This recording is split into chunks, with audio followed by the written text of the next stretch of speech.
नमस्कार साथियों। कैसे हैं? उम्मीद है कि आप अच्छे होंगे और हम भी अच्छे हैं। दोस्तों, आज 14 अप्रैल है और 14 अप्रैल आज बाबा साहब भीमराव अम्बेडकर जी का जन्म दिवस है। दोस्तों साथियों, उनका जन्म 14 अप्रैल 1891 को महो मध्य प्रदेश में हुआ था।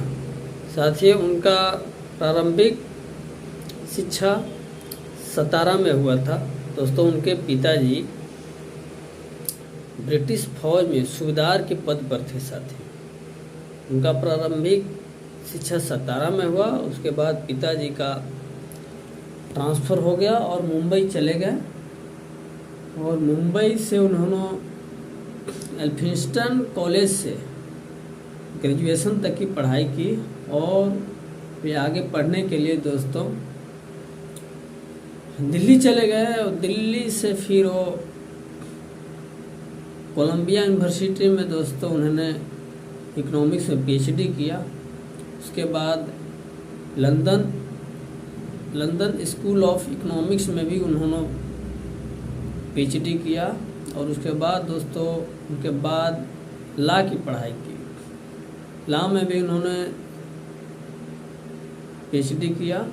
उसके बाद दोस्तों उनके 32 डिग्रियाँ थी, जो कि आज के समय में ये एक मिसाल है। साथी दोस्तों, आपको लग रहा होगा कि उन्होंने इतने पीएचडी क्यों किए, यानी इकोनॉमिक्स में पीएचडी क्यों किया, लॉ में पीएचडी क्यों किया।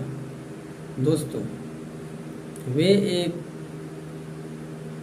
जाति में अछूत जाति यानी महार जाति में पैदा हुए थे साथियों, और उनको बहुत ही भेदभाव झेलना पड़ा था।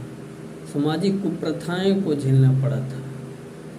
समाज में चल रही जो कुप्रथाएं हैं उनको इतना झेल चुके थे, इतना झेलना पड़ रहा था दोस्तों। इसे तंग आकर उन्होंने कुछ नीचे वर्गों के लिए, कुछ शोषित वर्गों के लिए कुछ अलग करने का चाहता था। इसलिए उन्होंने सोचा कि अगर किसी भेदभाव के समाज में मिटाना है तो जब तक वे शिक्षित नहीं होंगे, जब तक वे साक्षर नहीं होंगे, तब तक वे भेद को नहीं मिटा सकते हैं। साथ इसके लिए उन्होंने लॉ की पढ़ाई की और इकोनॉमिक्स में पीएचडी किया, ताकि शोषित वंचित लोगों का अगर अधिकार मिल जाता है तो उनको इकोनॉमिक्स के क्षेत्र में आर्थिक निर्भरता भी उनको बढ़ानी पड़ेगी, तभी साथियों समानता का अधिकार मिल पाएगा, समान हो पाएंगे।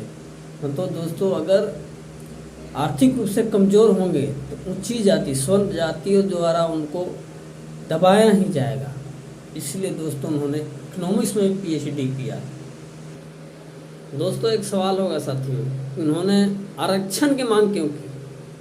आरक्षण क्यों दिलाना चाहते थे गरीब तबके लोगों को? उनको तो दोस्तों अगर चाहते तो बहुत से बड़ी ऊंची कुर्सी मिल जाती। उनके संविधान सभा में एक से एक पद मिलता है। दो अगर वे चाहते तो उनको प्रधानमंत्री की भी कुर्सी मिल सकती थी। लेकिन साथ ही उन्होंने ऐसा ना करके आरक्षण की मांग क्यों की?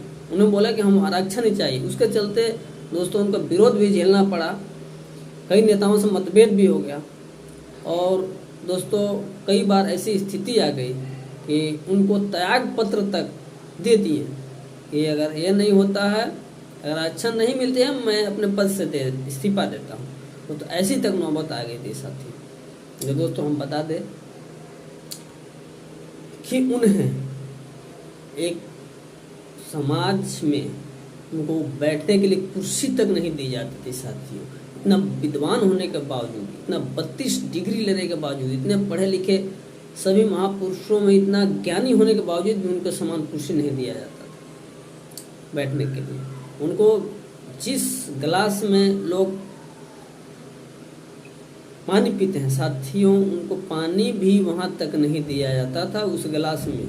इस पानी ये इस अगर गिलास से पानी पिएंगे तो गिलास अछूत हो जाएगा, अपवित्र हो जाएगा। साथियों उस समय ऐसी स्थिति आ गई थी दोस्तों अगर वे चलते भी थे किसी बड़े आदमी के, किसी स्वर्ण लोगों के द्वार पर चले गए हैं, तो उन लोग सोचते थे कि अगर मेरा जो द्वार है ना अपवित्र हो गया है, उन्हें गोबर से, पानी से उनको धोया जाता था।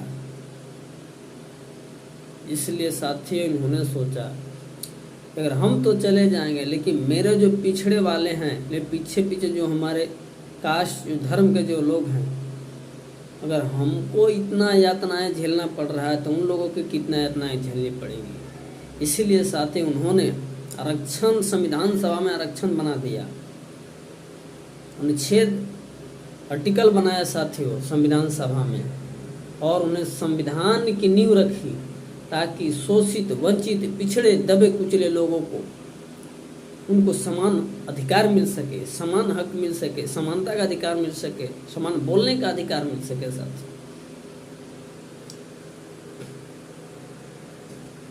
दोस्तों, उनके कार्य को साथियों भुलाया नहीं जा सकता है। साथी उनके कार्य जो हैं कल भी मिसाल थे और आने वाले हजारों सालों में उनके, जब तक संविधान रहेगी, जब तक हमारा हिंदुस्तान रहेगा, तब तक उनके कार्यों को भुलाया नहीं जा सकता। उन्होंने जो काम कर दिए हैं समाज के क्षेत्र में, उन्हें किसी तरह से झुठलाया नहीं जा सकता। साथी दोस्तों, आज हम लोगों को उनके जीवन में, उनके बातों से, उनके जो बात बोले हैं, उनके जीवन से प्रेरणा लेनी चाहिए साथियों, और हमें उनके जीवन से प्रेरणा लेकर उनकी बातों को हमें उपयोग करने की ज़रूरत है, सही रास्ते पर चलने की ज़रूरत है दोस्तों। तो ही हमारे मनुष्य जातियों का, हमारे मानव जातियों को कल्याण हो पाएगा दोस्तों, और हम लोग शांति से रह पाएंगे, अच्छा से ज़िंदगी जी पाएंगे। साथियों दोस्तों, अम्बेडकर साहब जी जो हैं हमारे भारतीय संविधान के शिल्पकार हैं दोस्तों, शिल्प के ज्ञानी हैं।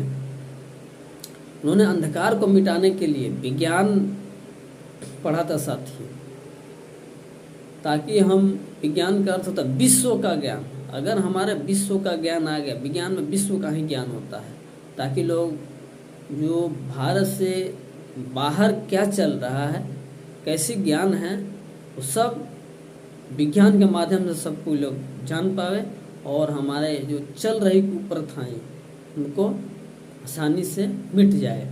साथियों दोस्तों, बाबा साहब भीमराव अम्बेडकर जी का संविधान को बनाने में बहुत बड़ा हाथ रहा है। अगर संविधान में बाबा साहब अगर नहीं होते तो संविधान को बनाना असंभव था साथी, तो बना ही नहीं सकता था। और रूल नियम, क्योंकि वो कानून की पढ़ाई किए थे और उनके पास पीएचडी किए थे कानून में, इसीलिए दोस्तों उन्होंने भारतीय संविधान को बहुत ही अच्छी तरह से, बहुत सरलता से, सभी को, वर्गों को ध्यान में रखते हुए उन्होंने बनाया संविधान, ताकि किसी को भी असहज फील ना हो, और दोस्तों सभी को समान अधिकार मिल सके और अच्छी जीवन जी सके। सभी वर्ग के लोग समानता से रह सके, किसी के साथ भेदभाव न हो। इसी पर अपनी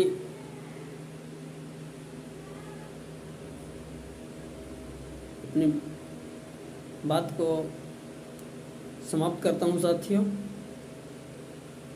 जय भीम साथियों, जय भारत साथियों। समाज में चल रही कुप्रथाओं से जय भीम, जय भारत। इतना उनको घृणा हो गया था, इतना नफरत हो गई थी साथियों, कि उन्होंने हिंदू धर्म परिवर्तन कर लिया साथियों। हिंदू धर्म में उस समय दोस्तों बहुत ही ऊंचे वर्ग द्वारा बहुत ही भेदभाव नीचे वर्गों को किया जाता था साथियों। इसके लिए उन्होंने हिंदू धर्म को त्याग कर दिया साथियों, और वे बौद्ध 10-20 हजार अनुयायी,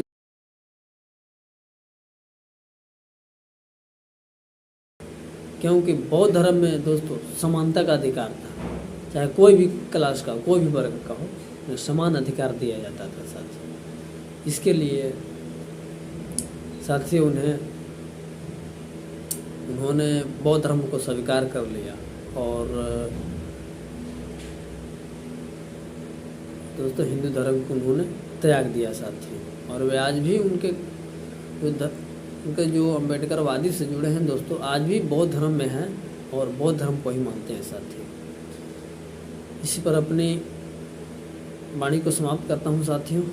दोस्तों अच्छा लगे तो लाइक शेयर एंड कमेंट जरूर करें साथियों। जय भीम, जय भारत साथियों।